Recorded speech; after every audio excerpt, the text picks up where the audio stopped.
Good evening, friends. Thank you, Dr. Vinay Kumar and Sundaraya Vigyan Kendram. I'm very happy that, sorry, I got slight cold, so I'm very happy that you have invited me for this talk because Shivaji has assumed a very important portion as he is being projected as a symbol of Hindu nationalism. And also, as I think Dr. Vinay Kumar pointed out, that he is also being presented as an anti-Muslim king. Now, if we see his whole life, we can learn from him, and we also can see his main concern was to give relief to the poor farmers and to people who were part of his, sorry, yeah. So his main concern was see that his subjects, peasants, the farmers, they are well taken care of and they were not unduly exploited by the feudal lord who were above them. And he is being presented as a king who was protector of cows and Brahmins. Now, this is far from the truth. Even today in Maharashtra, in the folklore, in the villages, there are songs which praise Lord Shivaji. This shows the amount of popularity he has got in our state of Maharashtra. Basically, this popularity is because he was concerned with the welfare of the average people. And to begin with, I must say that his grandfather, we'll begin with his grandfather, who was a Subedar, means a Senapati or general, small army chieftain in Ahmednagar kingdom. So his grandfather's name was Maloji Rao Bhosle. So he was not getting any progeny. He did not have any children. So he decided to go and pray at a shrine so that he can get children. And just remember which shrine he went for praying. The shrine which he went for praying was a shrine of a Sufi saint. The name of this Sufi saint was the name of this Sufi saint actually is Shahji. So full name is Shahji Sharifji. Shahji Sharifji was the name of that Sufi saint, to the which mausoleum or dargah his grandfather Maloji Rao Bhosle went. Now after there, it seems as they call it, the boons are fulfilled. After some time, he got two sons. Maloji Rao Bhosle got two sons, and he, in the honor of that Sufi saint, he named them. One he named as Shahji, another one he named as Sharifji. So you remember the name of the Sufi saint, Shahji Sharifji. So one name he gave to his one son, another name he gave to another son. So Shahji Shivaji was son of Shahji. Shahji again was a army chieftain, but not a king. He was not a king. So Shivaji was seeing the condition of the poor peasants, and he felt that poor peasants are being exploited by the landlord. So he decided that he should make his own kingdom where the farmers are having less problems by the rulers. So in order to do this, he gradually rose up, gradually collected some small army. And the first thing he did was to attack a Hindu king called Maloji Rao. Maloji Rao. Now, this first Hindu king he attacked, and he collected a lot of wealth from that. From this wealth, he started building an army. And with the help of this army, he started attacking other small kingdoms and went on expanding his kingdom. Now, as he was expanding his kingdom with great amount of cleverness, he also developed guerrilla tactics. I'll tell you an interesting episode. Once recently, I was in a Shiv Jayanti, Shiva's his anniversary. So in the meeting, there was a person from Navy, and that person from Navy, he said that once he happened to visit Vietnam, and in Vietnam, he came to know that Vietnamese people, they respect Shivaji for giving the guerrilla tactics. He is regarded as a founder of guerrilla tactics for the army. These are very effective, and that paid Shivaji in expanding his kingdom. Now, as he was expanding his kingdom, first thing he ensured that his army has Muslims as well as Dalits. Now, by and large, that time only it was Kshatriyas who were the part of the army, and so but in his army, Muslims were also there, Kshatriyas were also there. I'll elaborate on this. Now, second thing is that as he was expanding his army, the neighboring kingdom of Adil Shah of Bijapur, he got disturbed, and in Delhi, it was the rule of Aurangzeb. Aurangzeb also got disturbed. So this Adil Shah from Bijapur, he sent one of his chieftains, army chief, to deal with Shivaji. The name of this person was Afzal Khan. When Afzal Khan came, he sent a message to Shivaji that we will, better than fighting, we will negotiate. Shivaji agreed to that. So Afzal Khan invited him to his tent, which was on a hillock, a hill. So and he kept a condition that when you are coming, don't bring any armaments.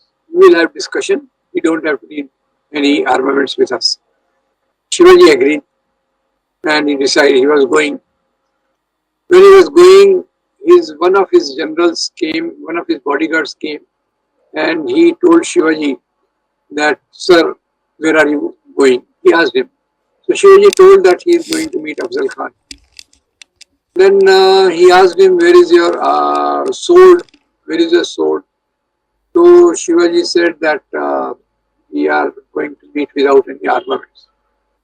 That bodyguard was disturbed, and he said that, "Look, Afzal Khan is taller in height, and he has a huge build. His size is great, huge. He can kill you without any armaments. So you don't be a simpleton. You carry these iron claws in your self-defense." Shivaji agreed, but I will like you to remember the name of this bodyguard who gave him these iron claws. His name was Rustam-e-Jaman. Rustam-e-Jaman. Now, so it was a Muslim who helped Shivaji with this iron claws.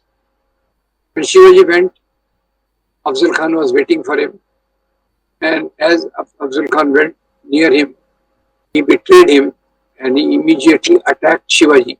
He attacked Shivaji and tried to smother him. Shivaji, having been attacked in self-defense, he took out the iron claws and put it in the stomach of Afzal Khan. So as Afzal Khan was dying, Afzal Khan's secretary came forward and took out his sword and tried to kill Shivaji. Shivaji escaped the attack. What is interesting is the name of this secretary of Afzal Khan. The name of the secretary of Afzal Khan was Krishnaji Bhaskar Kulkarni. I basically want to point out that it was not a Hindu-Muslim battle. Let me correct one thing. I had told that Shivaji had attacked that Hindu king. His name was Sheshrao More. I slipped out of my mind. It was not a Hindu-Muslim issue. There were two kings who were fighting for power. So with this, Shivaji came back to his own headquarters. But note, Shivaji is being assisted by Rustam-e-Jaman, and Afzal Khan is being helped by a Brahmin. Another thing that after coming to Shivaji's territory, Afzal Khan had also performed a yajna, that holy ritual. Some Brahmin performed this holy ritual for Afzal Khan's victory.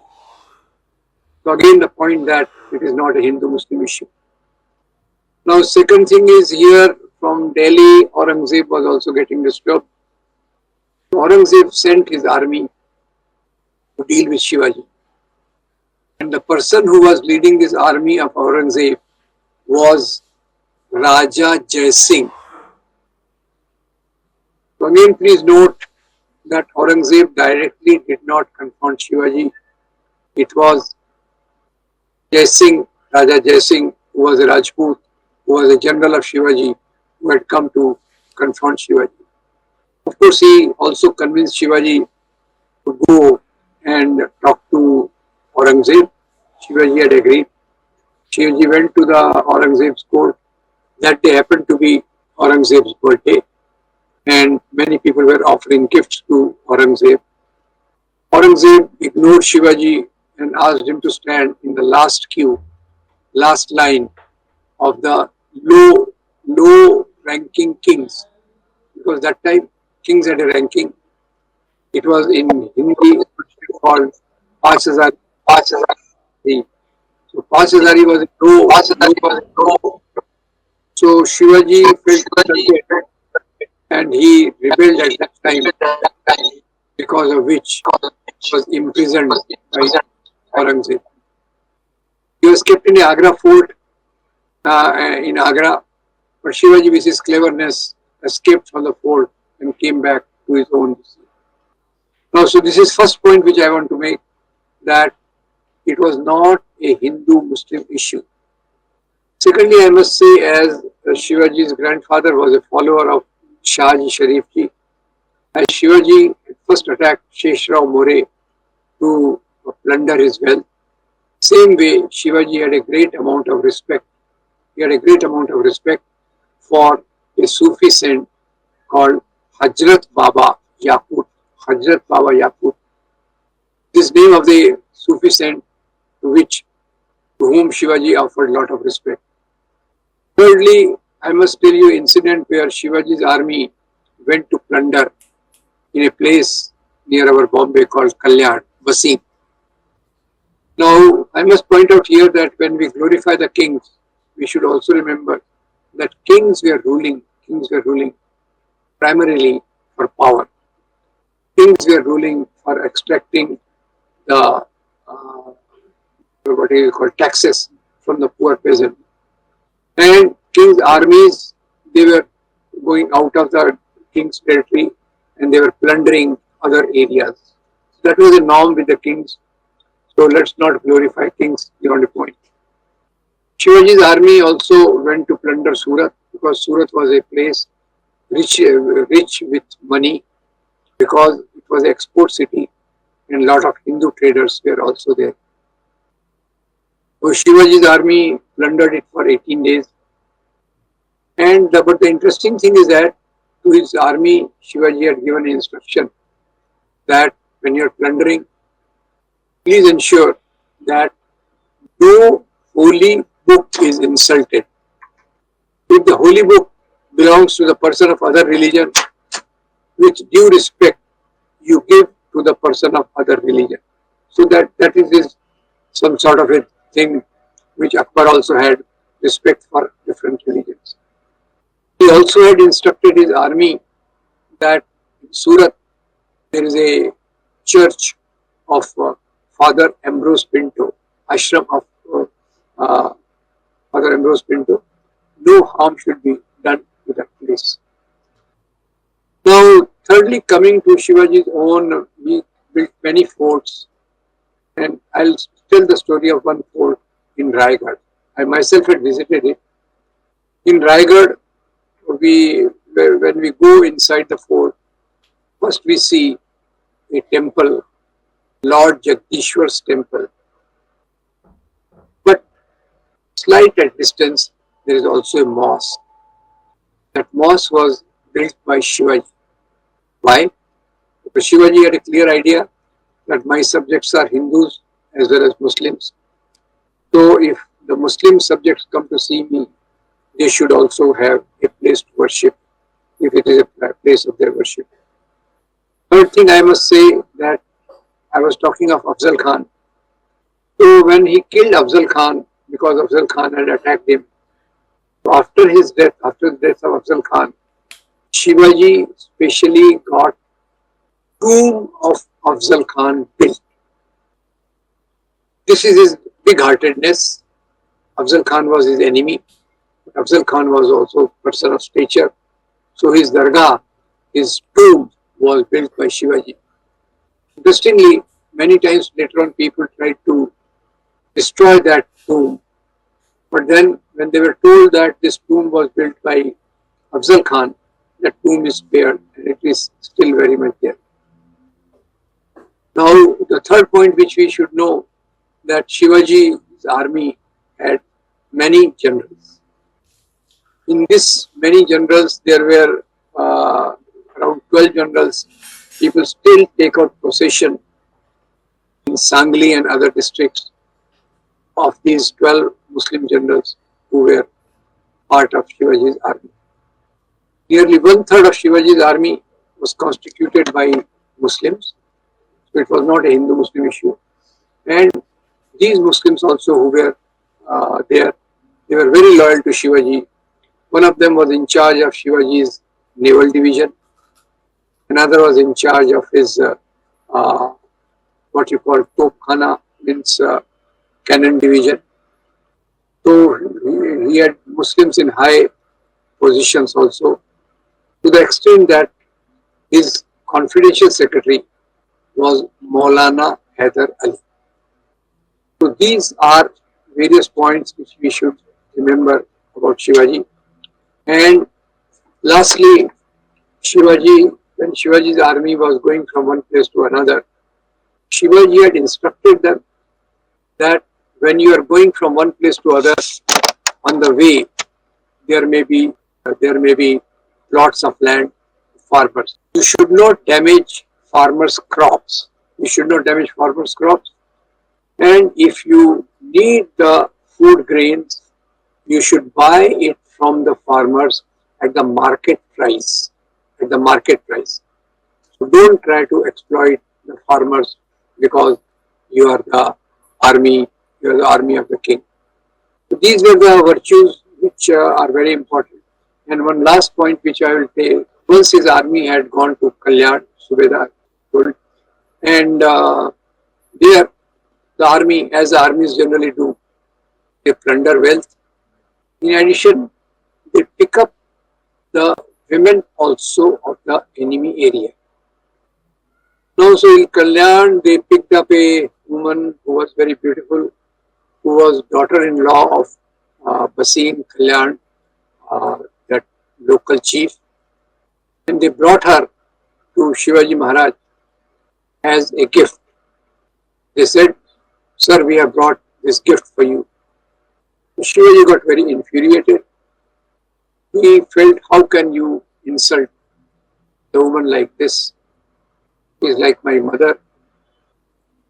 You go and return her from wherever you brought her. Later, of course, Hindu nationalists, Savarkar in particular, he criticized Shivaji that how did he let a Muslim woman go? It was time to take revenge. So, whole patriarchy, rape as an instrument of enemy warfare, this is what Savarkar advocated in his Hindu nationalist spirit. So these are the major points. To sum it up, I will say he was a king who concerned about the poor farmers. But today, to use it for political purposes, people try to project him as a protector of cows and rabbits. One more incident is there, that he was not from a Kshatriya clan. He was from a OBC clan, Bhosle. So when he expanded his empire, he had to be coronated. So he asked the local Brahmins to coronate him. To coronate him. And the Brahmins refused, saying that as per our religion, a non-Kshatriya cannot be coronated as a king. So he was not coronated by the local Brahmins. So somebody went to Kashi, and from Kashi they brought a Brahmin called Gaga Bhatt, and he was given the huge Dakshina donation based on which he coronated Shivaji. In Maharashtra, there are various ways of looking at Shivaji. One is a pro-Brahmin one, another is a pro-OBC one, and third is a Shivaji's humanitarian angle. So as I was talking to Professor Vinay Kumar, I think you have a book now of Comrade Govind Pansare on Shivaji, which is a brilliant book and which gives many of these points in much greater detail. In the context of this, I will just try to see how medieval history is being misused, is being abused in the name of these kings, as if kings were fighting for religion. We saw Shivaji fought with Chandrarao More. Shivaji's associates were Muslims. Even Raja Jai Singh, he had a fight with Raja Jai Singh also. So this way of presenting kings in the color of religion, this was introduced by British people. You remember that we had 1857 rebellion in which Mangal Pandey had lit the spark. Bahadur Shah Zafar came to lead it, and Bahadur Shah Zafar had associates in various Nana Sahib Tope, Jhansi Ki Rani and others. So this was a Hindu Muslims came together, fought against British, and that's how British Empire came under a threat. After this, they intensified their policy of divide and rule, and following this, they started presenting kings in the color of their religion. While kings are primarily ruling for power, for wealth, you will see that even Akbar had 9 jewels, what we call Navratnas. In these 9 jewels, there is a person like Raja Todarmal, Raja Birbal. So Akbar had a Hindus as well as Muslims.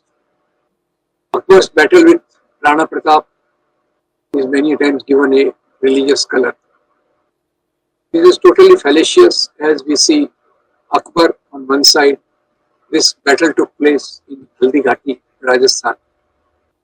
So Akbar and Rana Pratap battle, even Rana Pratap is proposed as another symbol of Hindu nationalism. In the battle between Akbar and Rana Pratap, the composition of their army is very interesting. In Akbar's army, Akbar himself did not come to lead. So who led the battle on behalf of Akbar? It was Raja Man Singh. Raja Man Singh. Akbar's army had Raja Man Singh as commander-in-chief. So there were Rajput soldiers and there were Muslim soldiers. Similarly, on the side of Rana Pratap, we see Rana Pratap himself was leading his army, and he had 2 generals, major Senapatis, generals. One was Ram Singh and another was Hakim Khan Soor. So in Rana Pratap's army also, Muslims were there, Hindus were there. So this is a very simple thing for which we should try to understand that the battle of kings was not for religion, and it is wrong to say that Muslim kings spread their religion. They came here to spread Islam. This is totally fallacious. I must tell you, Islam began in India on Malabar coast because of the Arab traders who were coming here for buying our spices and selling their goods here. Similarly, if we see that as this second thing about Islam, Swami Vivekananda points out that Islam came in India as a big liberatory force for the low caste oppressed. He attributes the major conversions to Islam because of the caste system in India. So while kings were fighting for power, people were also collaborating with each other, and it is because of the collaboration of the people that India's culture developed. India's culture is basically a mixed culture, also called syncretic culture, also called Ganga Jamni Tehzeeb. What does it mean? That different layers of people have come here: Shah, Hoon, then Muslims, then Christians, and that has gone on to add to our culture, that is reflected in our music, poetry, food habits, clothing, and what have you. Friends in Hyderabad must be enjoying biryani. I envy you, but I must tell you, biryani is one of the imports from Iran. In Iran, it was called biryani. We added spices to that and made it more tasty. This applies to so many of our food items. Many of our good things were taken to outside. We did not become poorer because of that. Our spices are very famous everywhere. Our mangoes, bananas, they were also very, they are also very famous outside.